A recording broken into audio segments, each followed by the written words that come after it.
The wealth inequality in this country has gotten worse and worse and worse and worse. And yes, it has put students at a disadvantage. And I know this very freshly, seeing the friends around me who I went to school with struggle to find work, struggle to put that four-year degree that they have crushing student debt with You know what I'm saying? It's to like work. you got a demo tape and nobody want to hear it, but it's like this the South got something to say. Hi, my name is Kevin Blackistone, alongside Dr. Robert Green II. Welcome to the award-winning podcast, Our New South, presented by the Levine Museum of the New South in Charlotte, North Carolina. The Levine Museum connects the past to the future to realize the promises of a New South. Follow the show, rate and review on Apple Podcasts, Spotify, and here in Season 3, you can watch our conversations right here on YouTube. All right, let's get to today's show. Welcome to our latest edition of Our New South. This is Dr. Robert Green II coming to you from Claflin University in Orangeburg, South Carolina. Joined, of course, by my co-host Kevin Blackistone coming to us from the University of Maryland. And today we are thrilled and pleased to welcome to our show Maxwell Frost of Florida. Yeah, so good to be on. Thanks for having me. And we're definitely grateful to have you on today. So what I want to do is actually get into a question that I think has come from both our listeners and from discussions we've had behind the scenes about the show. You were raised in Kissimmee, Florida, and our listeners have often asked the question, is Florida really part of the South? Now, before we get to that, I do want to ask you to describe to our listeners Central Florida, where you're from and what makes it unique, and if you, in your opinion, think it is or is not a Southern place. Yes, I was raised in Orlando and went to school in Kissimmee. So I was raised and grew up in between both places, which are right next to each other. Central Florida and where I grew up and where I live right now, it's one of the most diverse parts of Florida. And it's a lot different than a lot of other places in the state of Florida. The interesting thing about Florida is you have probably anywhere from 6 to 8 different states in one state. And what I mean by that is 6 to 8 different cultures, types of places, types of people that really vary depending on where you're at throughout the state. And some of them repeat in certain areas and some of them don't. Orlando's pretty unique in that there's probably not another place exactly like it in the state of Florida. We're a very transient community. We're a very diverse community. My district is, a lot of people say, well, my district is diverse, but it's really homogeneous, but like with a minority, predominantly Black, predominantly Latino. My district is actually diverse. It's about a third white, a third Black, a third Latino.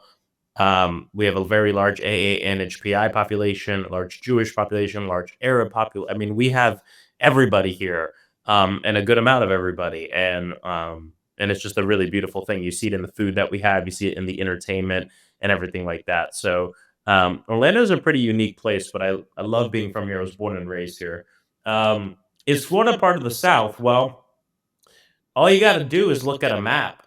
And when you look at a map and you look at the South, you'll see that Florida is actually the southernmost state in the South. And so that's what I would say to that. Now, I know why people bring this up. It's a cultural thing. There's a lot of places in Florida that would remind you of places in South Carolina and places in Georgia and et cetera. But it is true that you'll go into certain parts of Florida and see something that you might never seen before, hear accents you've never heard before. But I think that's what makes it a beautiful thing. And I think Florida is part of the reason the South is such an interesting and beautiful place. If you remove Florida from that equation, it takes away a lot of what makes the South interesting, in my opinion. No, I absolutely agree with you on that. Although growing up a Georgia Bulldogs fan, if University of Florida were removed from the equation, I wouldn't mind so much, but I digress. I don't care. Yeah, we can throw you up. Okay.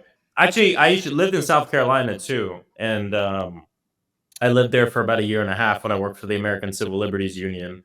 And Really? I lived in Charleston, but I traveled throughout the entire state. I did 3 different tours where we'd go and organize people, teach them how to do the work we were doing. And so I've been everywhere in South Carolina. I've been to I've been to Orangeburg, I've been to Columbia, I've been to Myrtle, I've been to Greenville, I've been to Rock Hill, I've been to Aiken, I've been to Florence.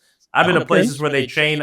I remember it was the first time I walked into a 7-Eleven on a Sunday because I wanted a beer, and it was all chained up. And they said, we don't serve beer on Sundays. I was like, what the hell? I'm a grown man. Welcome to South Carolina. There you go. Now, I have to ask a quick follow-up on your previous answer. You said that Florida is almost like 6 to 8 different states in one. Could Yeah. you briefly describe what those different states are for our listeners? All right. So off the top, this is something this is just kind of off the top. I think Orlando is definitely one. Kissimmee is a place that is like 70 or 80% Puerto Rican, right? And mostly these folks are what I would refer to as climate refugees who came here after Hurricane Maria forced them out of their home. If we go up to the panhandle of Florida, it's a completely different kind of vibe, right? It's a lot of a whiter place depending on where you're at. The politics are a lot different in the panhandle. If we go over to Jacksonville, Duval County, that might be one of the most different parts of Florida and craziest, depending. It's between that and Broward County. But Duval is a place that is very diverse, has a lot more Black people in it than other places in Florida as well. It's a beautiful place. I love Jacksonville, beautiful beaches, but it's just a lot different of a culture, right? In Jacksonville, from Pensacola to Kissimmee, Florida, to Miami, right? Actually, Miami is definitely the craziest part of Florida. Miami, which is a whole other thing, where you have, of course, a huge population of Cubans, when my mom came here from Cuba in the late 60s, she went to Miami, she went to Hialeah. I mean, it's funny, even in Miami itself, you'll be in completely different places. You'll be in one area and you'll see nothing but Haitian Americans everywhere, and you'll hear people speaking Haitian Creole. You go to another place, you see a bunch of Cubans from, in Hialeah. It's a lot of different vibe depending on where you go. You go to Sarasota, you go to Naples, Fort Myers, Cape Coral. So, I mean, there's just so many different places in Florida. I mean, it's beautiful. I love my state. It's also crazy, though. Absolutely. And you just mentioned your mother a moment ago.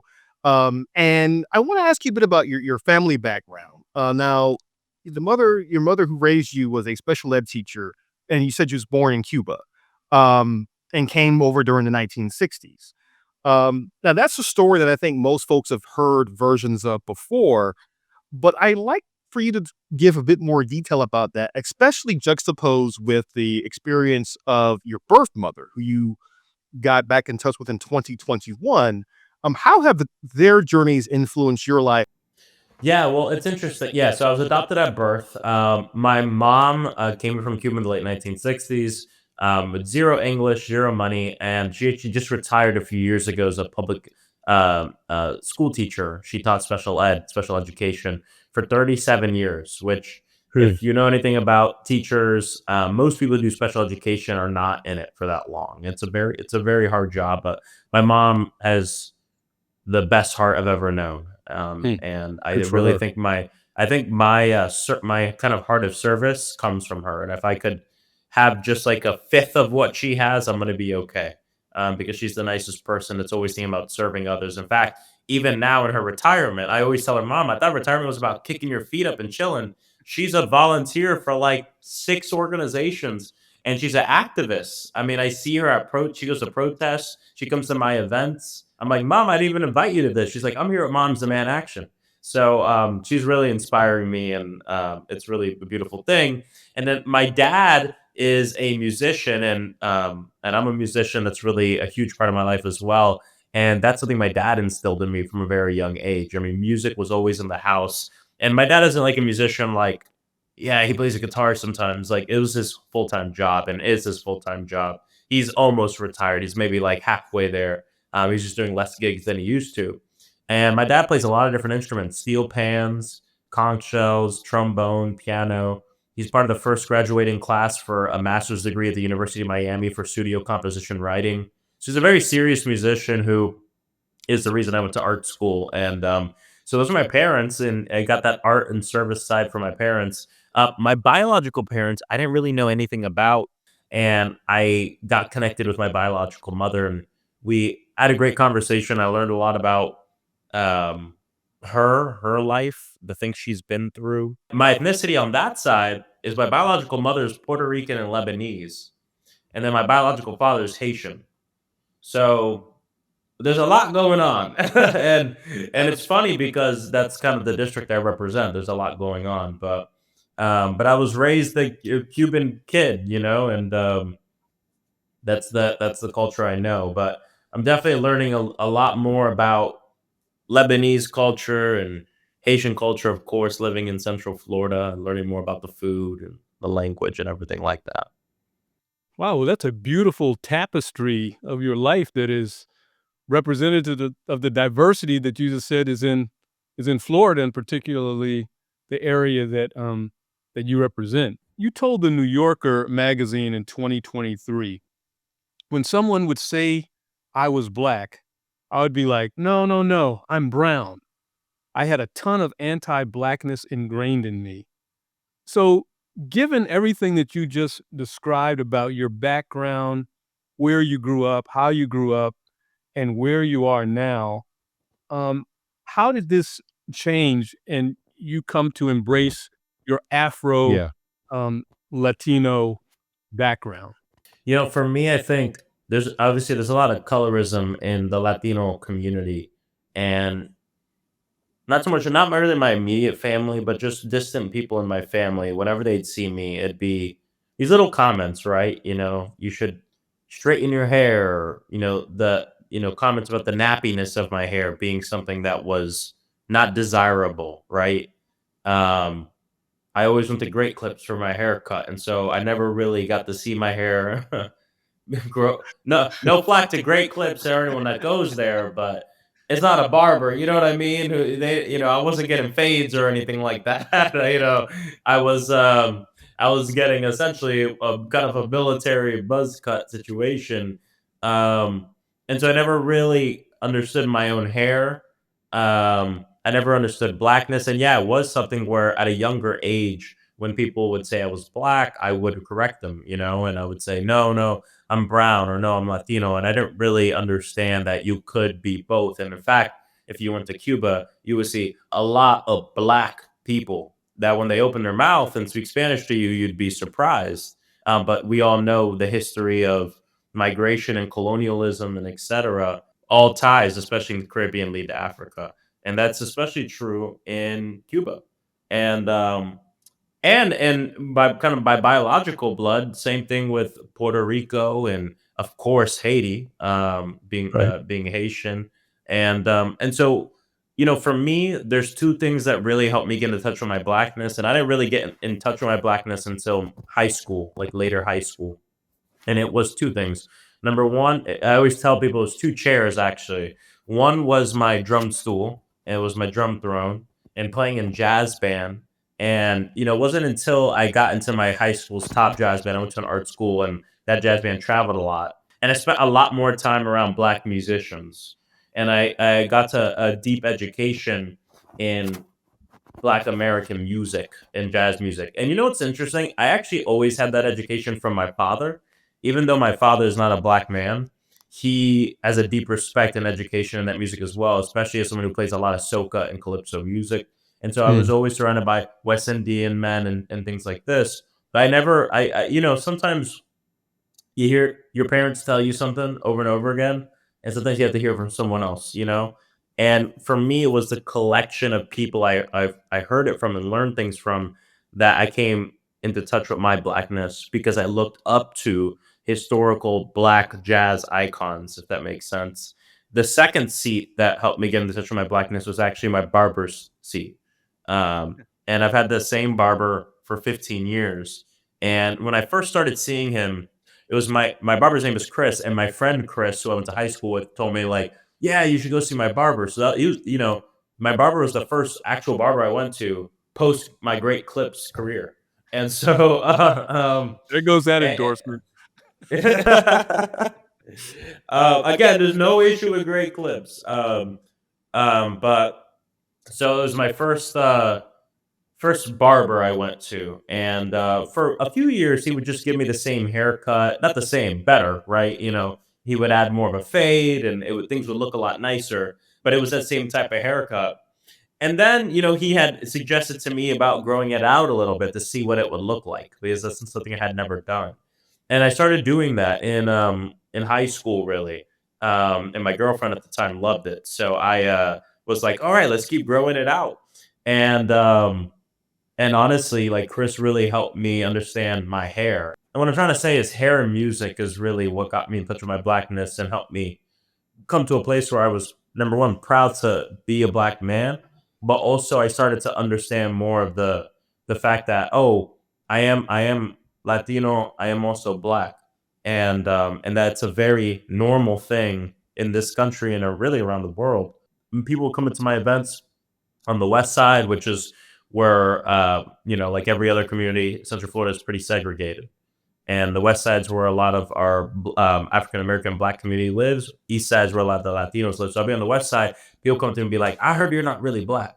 Then I go to the east side, and a Latino person will come to me and be like, "I heard you're a fake Latino." I don't really get offended when people have comments about my ethnicity or my identity or anything like that. I feel like I am who I am. It's a tricky thing, because I guess in terms of blood, I'm Puerto Rican, not Cuban, but being raised as a Cuban person my whole life, that's really what I identify as. Some people will take that, some people won't.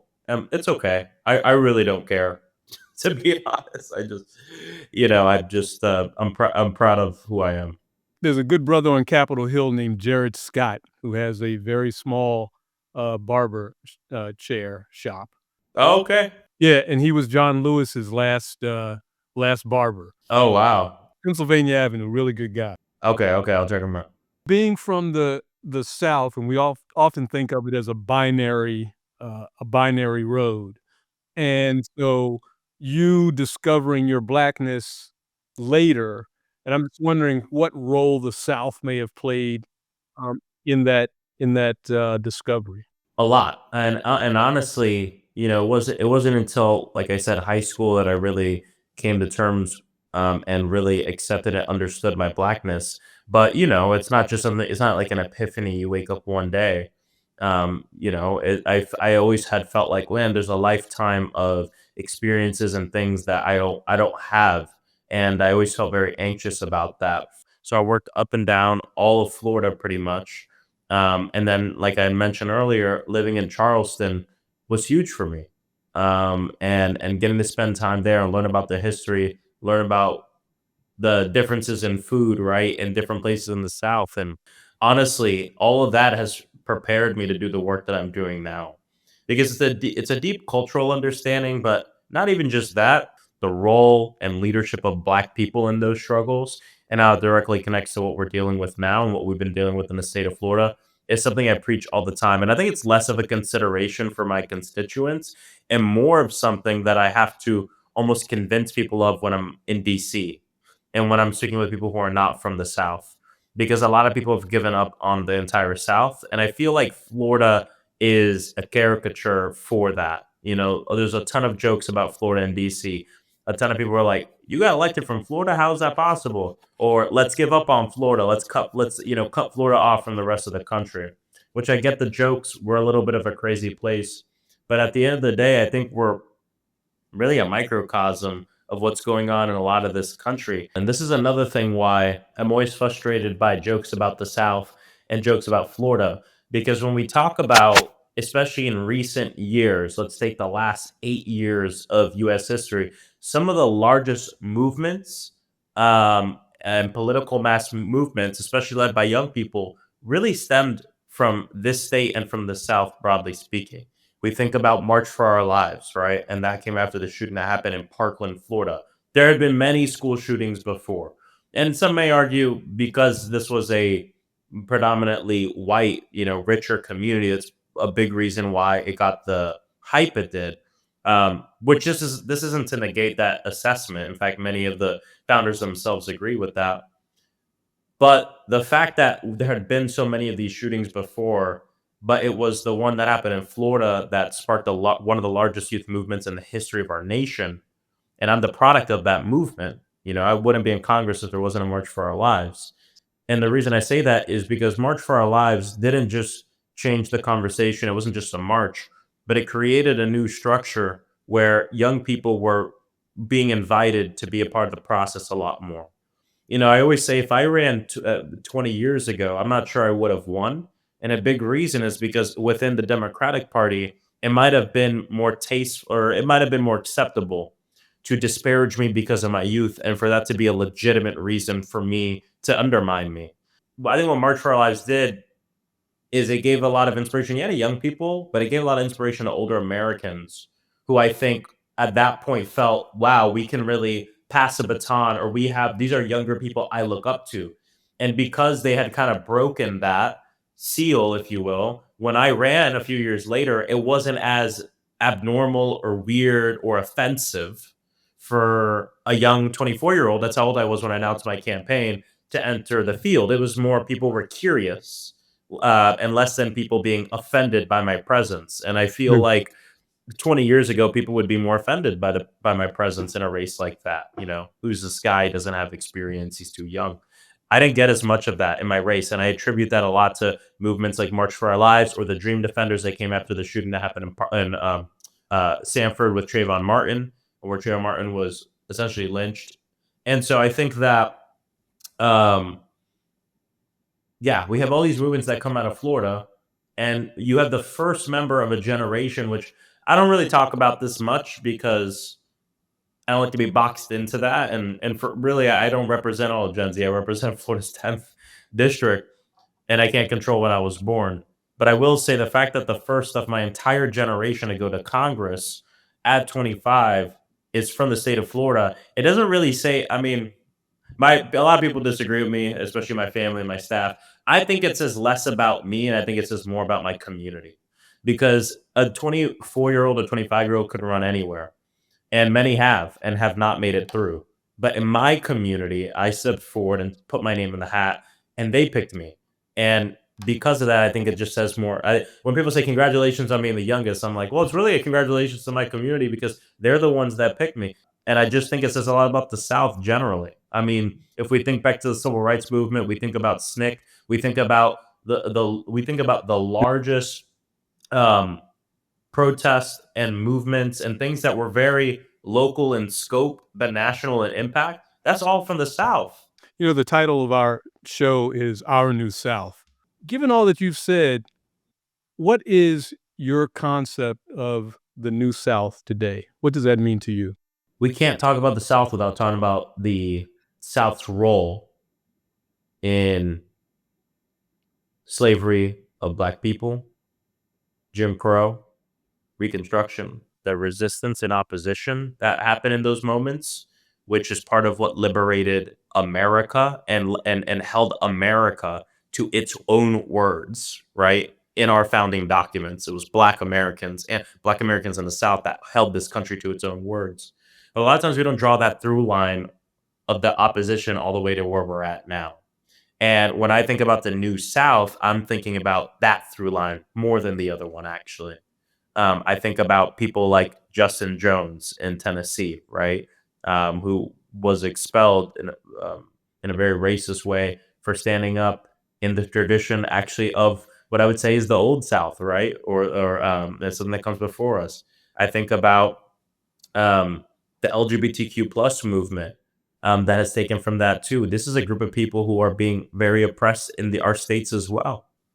I guess what I'm trying to say is I actually find the New South in the Old South, but in the parts that we usually don't draw that through line to, which is this resistance. And it looks different. It's not as black and white as it once was. I think this is part of the reason why people say Florida isn't part of the South. I actually think it kind of has to do with the diversity of our state, probably. It's such a diversity in culture that it doesn't kind of replicate the culture of the Old South. But I will say that we, the resistance, the love, I don't know. That's what I see as the New South. I think the South is the most beautiful place in America. We have a rich, beautiful history of opposition and resistance. We also have the darkest of humanity in our history as well.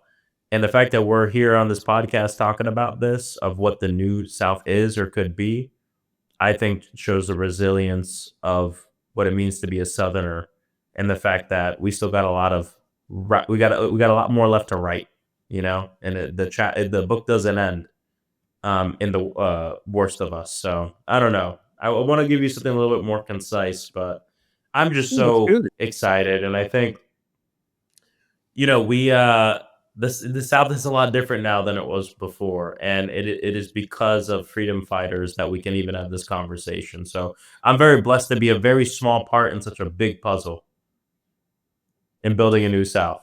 Once again, thank you for joining us. But now we get to a more fun part of the show, a new part of our series, a series of rapid fire questions about living in the South. And so I'll do one, and then Kevin will do one. We'll go from there.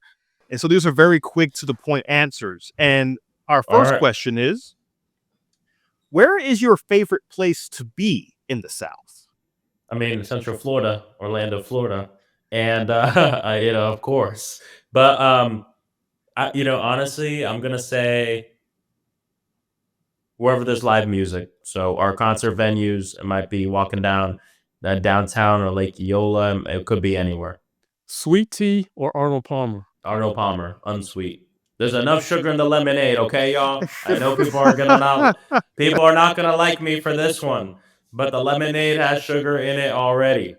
Okay? Now, some people are gonna come at me. It's okay. What's your favorite Southern word or phrase? What do I say a lot? I don't know. What's one of yours? Maybe it'll help me think. Well, one of my favorites is bless his or her heart. Which is bless your heart. Most, cutting things you can say in the South. Yeah, that's what my dad says. That's a statement that's like, go to hell, but enjoy the ride. We'll take that. That sounded like my dad was there. Who's your favorite Southerner, living or dead? I'm going to say my favorite Southerner is John Lewis, actually.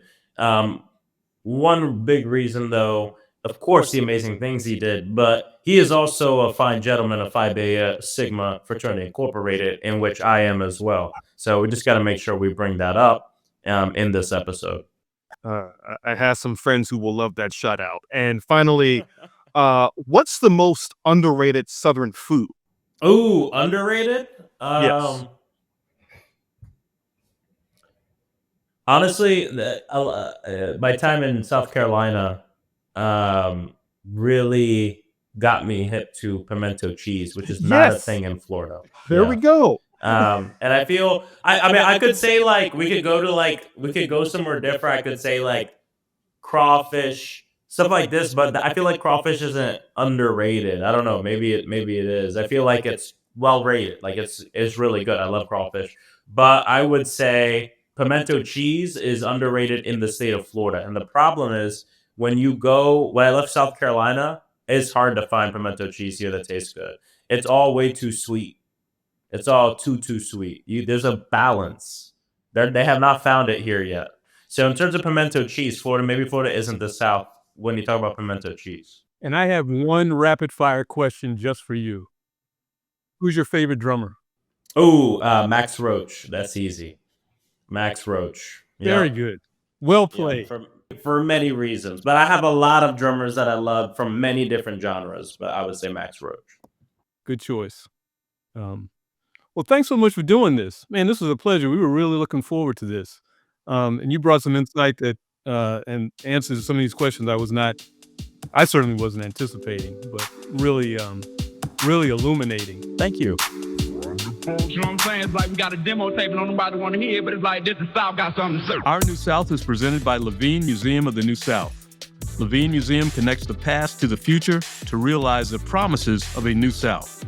To learn more and donate to projects like this, visit museumofthenewsouth.org. Our New South is produced by Next Chapter Podcast. Thanks to our audio editor, sound designer, and composer, Cal Murdoch, video editor, Justin Cortez, producers, Brian Douglas, Alexander Pineras, and Cliff Whitfield, senior producer and writer, Byron Hunter, and executive producers Jeremiah Tittle and Frank the Abbott. Please follow the show, subscribe, rate and review on Apple Podcasts, Spotify, and watch portions of our interviews on YouTube. Go to youtube.com and search Levine Museum. Learn more at nextchapterpodcast.com/Our New South. The South got something to say. Thanks for listening.